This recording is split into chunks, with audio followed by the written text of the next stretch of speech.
Okay, so we had some of you guys in lab this morning, some just kind of joining us today for the first time, or you're tomorrow or whatever, first time in this 12-hour cycle. There were some things that we went over this morning in lab around the importance of movement in the frontal plane, so side to side, and relative positions of hip rotation that I think are really worth clarifying because if memory serves me correctly, as we walked through, pun intended, man, I gotta start having kids. These dad jokes are just common.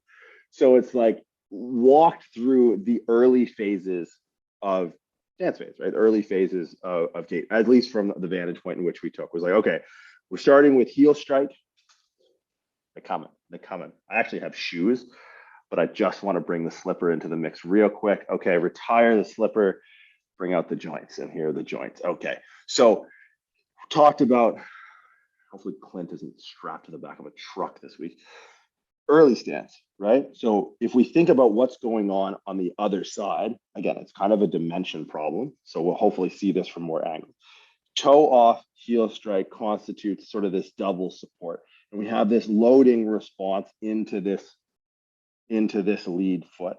Now, I think one of the really good points that we were talking about, I think Emily, me, and Bax were kicking it around, was the role of deceleration when it comes to the tibialis anterior, right? So what helps stop our foot from slapping down on the ground is our tibialis anterior's ability to eccentrically load. So as I whip up, fuck it up.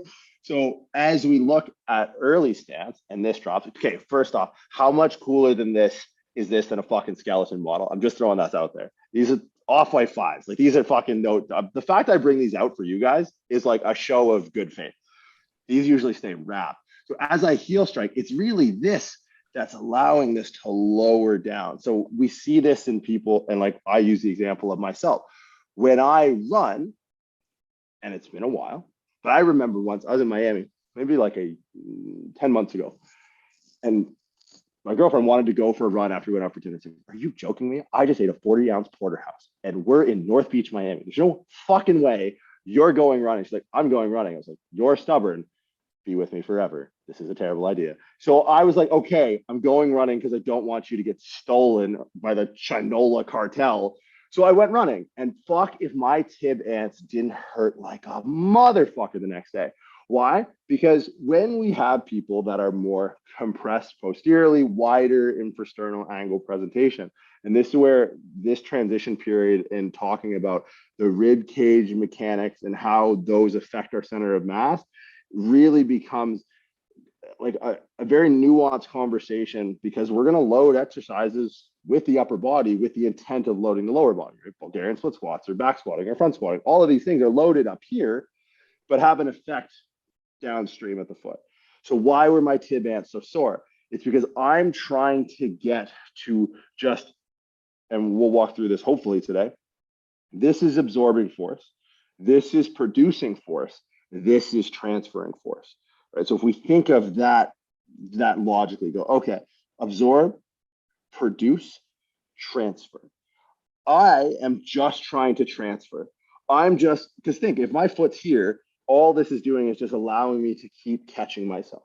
So I just put my sternum ahead of my sacrum, and then I just Buzz Lightyear catch myself in style. And it's not necessarily the act of me trying to, from this position, lift this up with my tib ant. It's every time I try and adopt something that looks like heel strike, which for me, when I run, it's not. It's really just slap. And we know these people, right? Like you walk near the treadmills in your gym, and you just hear like some fee fi fo fumming motherfucker is just like, oh God, that sounds like it's gonna hurt. But really, like that's their heel strike. They're absorbing so they're absorbing. This would be a normal absorption, like in heel strike. They're absorbing where we should be producing, right? So they're not really producing force.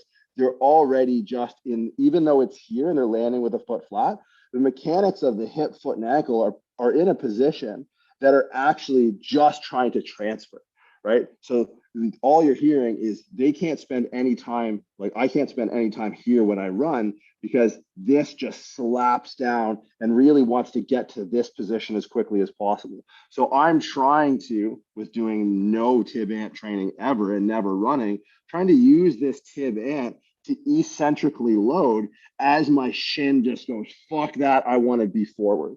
All right, so that's kind of like point number one when we start to look at this, is like shin splints a lot of times are just our inability to actually absorb force adequately, right? Our inability to absorb, produce, transfer, and just asking this, like basically the muscle, like our tibialis anterior, to try and eccentrically load this freight train that's trying to just get into transfer.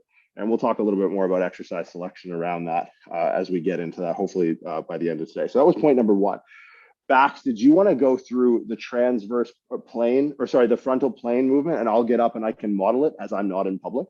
So the idea of like, as we shift onto one leg, creating relative internal rotation by moving the pelvis laterally through the transverse plane, and I'll get into the living room and set this up.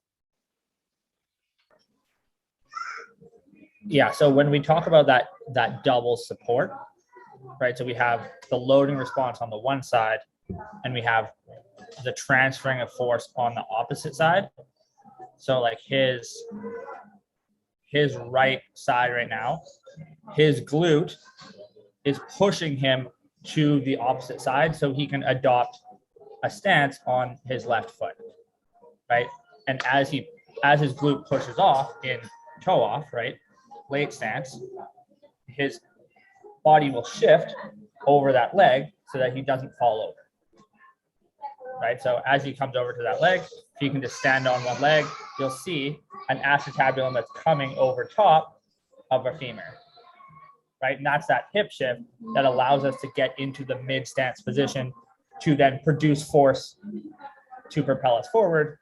And then at the very end, we just continue to produce that force and propel us over to the other side, right? So if we can't hip shift in the frontal plane, acetabulum on femur, right, instead of femur on acetabulum, which we usually talk about, if he can't shift his hip over, he can't get onto that foot. If he can't get onto that foot, he can't push himself back to the other side. And we're kind of just walking like this on train tracks. And you see like, it looks like we're kind of rotating our hips back and forth because we're not getting any rotation through here. So the pelvis actually has to, you just rotate as a unit a little bit more. Yeah, so I think like the big underlying like takeaway is, especially when it comes to, you know, we're talking about this kind of in the vacuum of just gait cycle itself, but how many of you are going to spend an hour of your client's time walking, right? So it's really using these core principles of us propelling ourselves around all day to start to inform exercise selection, in this case, like execution. So back, we're looking through the slides from probably next week, and a few of the pictures, you won't see, like you'll see a very train track orientation, and you won't see that the frontal plane movement that's required to actually start using the glutes. Now, this becomes, I think, really important as you start to get more familiar with this way of thinking, because a lot of times, because what Bax is referring to, like when we go through frontal plane movement, basically when we move the pelvis from side to side, is we're trying to use more muscle. Where a lot of times when we see this in like practice, when people start talking about gait cycle, they're usually people with not a lot of muscle, like suspect, because they're passively crashing into their structure because they're just looking at what their bones are doing, right? Now, efficiency is when the bones and the muscles can align together and sort of work in a synergy that allows gait to be super efficient. But when we're dictating this as far as our exercise selection, if we're exercising with weights, I'm assuming the goal is some level of muscular hypertrophy. And if we're limited on machines and means in which we can externally stabilize, like there are great ways when cued effectively to start to bias challenge towards particular muscles, right? So when we see this, like, okay, we're trying to capture internal rotation to drive more efficient or challenge hip extension more efficiently, I think a lot of times we miss that key point that Bax just pointed out. And that's that movement through the transverse plane, because a lot of through the frontal plane, because a lot of times you'll see this very like, oh, I'm capturing internal rotation. Valgus isn't bad. Here, read my Twitter post on Instagram. It's like, well, I don't have Twitter because I don't want to read your fucking Twitter post. Because what they're doing is they're just trying to create internal rotation at the hip, and you see the knee come in. And it's like, yeah, knees in is like obviously like a very contextual conversation, but knees in as a means of expressing any sort of like meaningful internal rotation as far as challenging muscles is going, you're just crashing into structure, right? Like that's still a thing. But when you can conceptualize what Bax is saying, it's like you're trying to almost create torque through the entire system, right? So you're trying to create torque by pushing, not pushing, but being able to shift your center of mass laterally through the frontal plane so that you begin to eccentrically load that glute in a way that can start to drive more hip extension as you internally rotate. It's kind of like with, we were talking the other day about the difference between being internally rotated and internally rotating. What Bax is saying, it's going to give you a greater potential to internally rotate, not a greater potential to be internally rotated. And understanding that difference is huge. It's almost like we're not shooting the hip out, but it's like we're trying to get into that glute so we can actually create, like torque can only be created if things move away from one another. Like we need our skeleton to move apart for muscles to actually work, whether that's the pelvis and the femur, whether that's the pelvis and the rib cage, right? Like the number of people I see doing heels elevated, Hatfield squats, that's like your core is not doing anything. You're completely stacked and externally passive. There's no dissociation of this bear trap mechanism of your rib cage and pelvis. So it's like that principle of like, we need bones to move apart so we can challenge muscles to bring them together, right? And we'll see this trend kind of throughout in different places where we know to look for them. But we've already seen this idea like so clearly highlighted just in early stance alone, right? So in early stance alone, one of the major takeaways is, can we transfer laterally? Like we had a question come up through the collective today where people were talking about shifting in a bench, where like they come down on one side. It's like, well, yeah, how well do you move through the frontal plane globally? Because this isn't just an issue in gait cycle, or it's not an issue that manifests itself only in gait cycle. Like if you have an inability to move through the frontal plane from left to right, or control movement through the frontal plane from left to right, it's like, guess what's going to happen? You're going to start having these weird helicopter-y benches. Like that has an upstream effect as well. And so, and we can see a lot of times this pair up of like, hey, you'll see someone who has a helicopter-y bench that has an inability to resist movement through the frontal plane symmetrically left and right. And you'll see that person not be able to adopt that frontal plane movement into the early stance mechanics that we would need to actually be able to capture and utilize the internal rotation moment as we transfer into mid stance. Holy shit, that was a lot of crap. I know. I'm sorry. Let's bring the slides up now, because I think that more or less brings us up to speed. Now, the one thing that we talked about, one other thing rather that we talked about that I wanted to bring up and that was kind of in the cards for today, is understanding a little bit more about center of mass and how that affects some of these early stance mechanics. So does anyone know someone with what do people call it? Like a posterior pelvic tilt? Like, does anyone know anyone with like their tailbone tucked right under their ass? And it's like, it's the opposite of like how someone like me would, and you'd anticipate to move, right? So like if I here, right, big arch in my lumbar spine, and I kind of adopt this waddly gait at times, where the opposite is also a problem, right? So when I walk, or like let's use some of our language from earlier in the course, if someone who's more posteriorly compressed walks, one of the issues that they run into is they extend the knee too early, right? So if you watch this, I will, because again, I'm just trying to find some sort of braking mechanism. Baseball fans, where are my baseball fans? No baseball fans in level 2. This is why y'all my people right now. No baseball fans allowed. So pitchers do this really cool thing. And it's about, and the thing is, I love biomechanics, so I have to have some love for baseball because there's some wild shit that goes on from a biomechanical perspective in baseball. So pitchers do this. Okay, has anyone ever rowed a boat? Maybe this is a better canoe? Canoe, anyone? Yeah, all right. Emily, you look like you have a Good Life Fitness jacket on. You live in Canada. Canoes, great. A lot of plaid, a lot of canoes. Harlan's here. So how do you turn a canoe? If you're in the back and you got to turn it, what do? You just drop an oar into one side of the water and the thing just turns. Pitchers do the same thing, right? So if I'm pitching and I'm trying to jump towards the mound, really what I'm trying to do is I'm trying to boing, lock this knee. Why?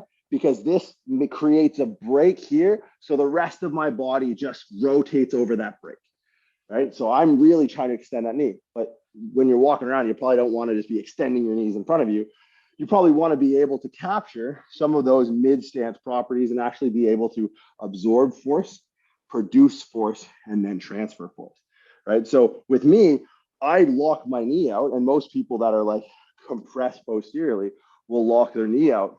And then what they're doing is they're really creating a mechanical deceleration, a mechanical break, not really using any sort of muscular break. So they're not really absorbing any force. They're slapping their foot down, not really producing any force. And then their center of mass is going forward, and all they're trying to do is just transfer, right? So the opposite is also true, and the opposite is also inefficient, right? So when we have people going into early stance with their tailbone tucked underneath them, they're going to have this very bent knee, right? They're going to be like a fucking cat burglar, right? So their knee is going to enter the room like 3 seconds before the rest of their body does, right? Where me, like my chest enters the room and I'm like, fuck, don't fall over, right? Where this is, they're so far behind, they're all brake, no gas. So they actually need to start to pull themselves with their hamstrings and push themselves over that midstance. This is undue energy expenditure, right? If we're hitting with this overflex knee, we don't want to overextend the knee. We want to be able to delay knee extension. So kind of like a property that we look for to hopefully close off all the different permutations of early stance and move into more mid and late, although we did kind of cover some of those peripherally, is if we now subcategorize how we look at early stance mechanics between wide and narrows, and again, we're talking like extreme bookend. I would put myself at one extreme of the bookend. I had a professor named Robert Cooperstein. He's the other end. He was this type of character here, right? Full tailbone tuck, zero lumbar curve. And he just was this all day, right? And hey, pay attention, because how many people train old people with bank that are walking in the gym like this? It's like, yeah, at one point that was 50% of my clientele. And I did not differentiate how I organized their lower body training from a guy who would walk in like me. But it's like, what an indicator of the different biases that these people are going to have. They can't not delay knee extension, where someone like me can't delay knee extension.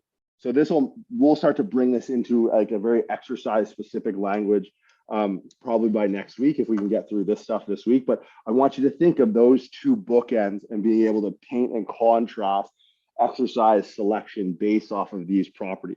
If early stance wide, then this. If early stance narrow, then this. And then this is then look for this. Not saying it's going to be a 1-to-1, but we'll start to be able to pick off these differences very quickly. So let me pull the slides up and we'll start to rip through. Bax, did I miss anything? I think that was everything we wanted to cover. Yeah, that was perfect. I'll just add on, like with the super early narrow guy, right? Like if we're hitting in so much knee flexion, the problem kind of arises when we're kind of pulling ourselves forward. And what will actually happen is we'll fling ourselves from early to late and then miss the mid with that hamstring pull. So like we have less propensity to actually produce force, because the mid sense is where we're going to be producing that force. So we go from absorbing to transferring, right? So we have our very slow, inefficient gait. And that's when like the older people have troubles producing force. They get more tired. we have higher risk of falls because they can't produce force. They're missing the middle, right? They go from start to finish. They're bred and bred. There's no meat. All right, everyone see the slides all right? Great. Okay, so we'll rip through everything we sort of talked about so far. We're following sort of the shaded dark leg. We're getting into mid stance now. I like the sandwich now. How we get there matters, right? So we can never look at these individual stances in a vacuum. We have to look at relative positions going in and coming out, because that's really how it's almost like echolocation, right? It's like, or you know, like I know what's ahead of me based off of where the walls are. So it's like the wall on one side would be properties of early stance. The walls on the other will be properties of late. By identifying that I'm not, or that I went through these properties, but I'm not in these properties, tells me the borders of the stance that I'm currently in. Because like using shin angle as your only proxy to what stance you're in isn't necessarily the greatest, because we could use a high-speed camera, and at a certain point in gait cycle, me and Robert Cooperstein have our shin straight over our talus, right? Perpendicular to the ground. Everyone has, to a certain degree, their shin behind their foot, their shin over their foot, and their shin in front of their foot, right? For the most part, unless you have like a bunch of rods and pins in your knee and ankle or something. So it's like, you know, we can get lost in just looking at these three snapshots, but understand that these snapshots are part of like a flip book of movement, and we need to see all the pictures leading in and coming out of. Because undoubtedly, we're going to have a shin back, a shin over, and a shin forward, right? We're going to have something that looks like early, mid, and late. And I think, you know, especially when the conversation in biomechanics is so weird on the internet. It's so trending, it's so odd. But there seems to be a real trend towards identifying shin angles. And like, don't get me wrong, shin angles are important, but how we get into these shin angles is really going to be driving the muscular component of how efficient we're moving, what muscles we're challenging, and where the potential corrections might be based off of like position and things like that. So mid stance, yeah, it's pretty easy in a sense, as long as we understand early, and when we can start to understand late stance. If it's not those two things and our foot's on the ground, then it's probably mid stance, right? So going through mid stance, we talked about terminal stance. I think this is kind of where we left off. Now, terminal stance kind of breaks into sort of two components, right? Because terminal stance should turn into like pre-swing or toe off. In the same way, like early stance kind of broke down into like load response and early stance, we kind of have late stance and toe off as like the terminal stance inverted component of that phase of gait. So we have late stance properties that then turn into terminal stance, and it's really the same as like, hey, early response was, or loading response was heel to foot flat, right? And then the opposite is also true. It's like, well, terminal stance is foot flat to toe, or heel up to toe elevated, right? So when we look at, you know, where late stance ends at toe off, and then we sort of have a separate criteria for, you know, pre-swing or the toe off component of late stance. Now, I think the tricky thing that gets people is the hip in external rotation, because we know that external rotation is, we've identified external rotation of the hip to be something associated with a braking mechanism, because it is one of our properties seen in early stance in double support. Understand now where the other leg begins its gait cycle, right? So if I'm in an externally rotated position on basically both sides, both hips, those are brakes, which is to say, this is not a great place to be producing force. And this is kind of the conversation we had last week about like being very wary of wedges and the angle of the wedge and the combined center of mass of the wedge and the individual themselves, right? Like if we have someone who is more posteriorly displaced in their center of mass, like a Dr. Cooperstein with like no lumbar lordosis at all, if we have someone with an anterior center of mass, what does that wedge do combined with that center of mass? Because a lot of people, especially in the bodybuilding world, like, you know, I don't want to, and I'd really be interested, Bax, in your opinion on this, but like, how many of you have heard of knees over toes guy? And it's like, yeah, there's some merit to working out the way that you should work out. And, you know, when you do a lunge, your back knee is still in front of your back toe. So I don't understand why you got to plie into these ballerina-like positions. But ultimately, there's some mechanics that no, not that they're dangerous under load, but if you're in this property, if you're in this phase of gait and you have this knee way over the toe and your shin angle is way forward, in order to accommodate to make that happen, you're actually going to be in a more braked position at the hip. So it's like, well, how, okay, yeah, can we use this to really challenge muscles? Perhaps in a rehab perspective, it can be beneficial, but like, can we grow our quads by trying to go heels up on a huge ramp and isolating knee extension in a closed chain? Probably not. We'd probably be better, like I'm gonna use a baseball analogy, keeping it within a strike zone of load or load ability, right? Because we see wedges are so common. It's like I've seen people use, you know, a 45-degree wedge with a safety squat bar and their torso stay upright, or a safety squat bar with a wedge with a, we just talked about, in like a Hatfield position. So it's all displacement of the knee forward, isolated knee extension. I've seen people do that next to quad extension machines. Just do a damn quad extension. Like if you don't want to load your spine and you don't want to load your hips, just put yourself in an open chain where the limitation based off of the expression of the rotated position you're in, which is set forth by the angle of the foot in this terminal stance position. If you're here, your hip is starting to externally rotate, right? So as if you're externally rotated, how much force in a squat can you produce that will be sure? We've got isolated full send into the quad deep end and minimize load into the hip, because we're not posteriorly translating the pelvis at all. But if we're in this externally rotated position, as we adopt this artificial terminal stance, can we really load that squat pattern to a meaningful stimulus that'll induce hypertrophy of the quad? Are we better off in isolating the quad out from the back and the hip in a situation that's more open chain, where the rotation of the hip is unbiased and unfixed by our closed chain orientation with the floor, where we're not going to be limited by that position of the hip to exert force? That was a lot, admittedly a lot.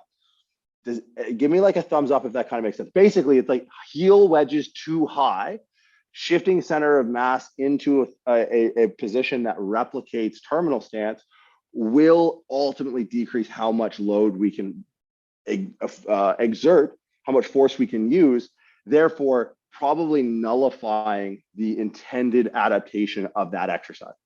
Don't use ramps that are too high. Ramps should actually be to shift our center of mass back.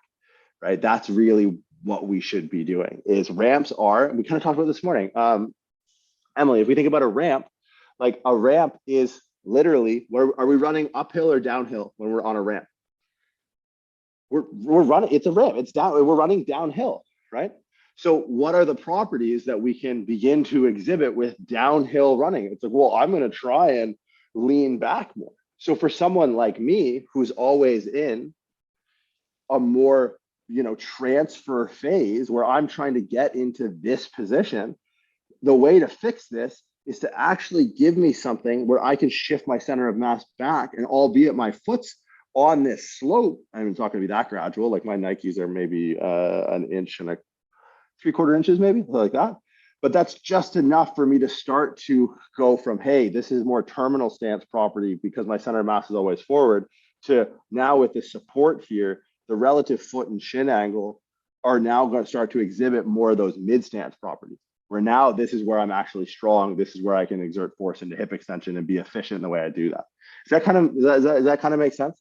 So this is, again, like understanding how we get into these early, mid, and late can better help us calibrate our decisions for using some of these implements to shift our center of mass forward or back, given the starting position of that center of mass based off of sort of like, again, like broadly speaking, the rib cage structure function. Now, we will have to make considerations in loading that aren't going to be based off of the rib cage structure function, which I think would feel pretty confident in jumping into this now. Week 6. So we're going to go through, and this is almost like another grid. So if you guys want to kind of, I don't know how you guys set up your notes for going through like the grid of the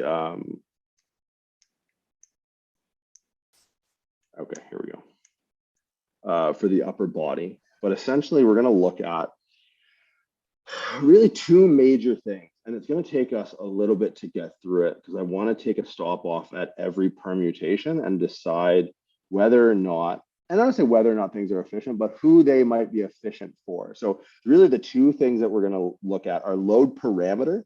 Or loading parameters are going to be three. So if you wanted to subdivide your load parameters into front foot elevated, stationary, and rear foot elevated, so basically like your front foot on an elevated surface, usually like a bumper plate or something like that, 2 to 3 inches.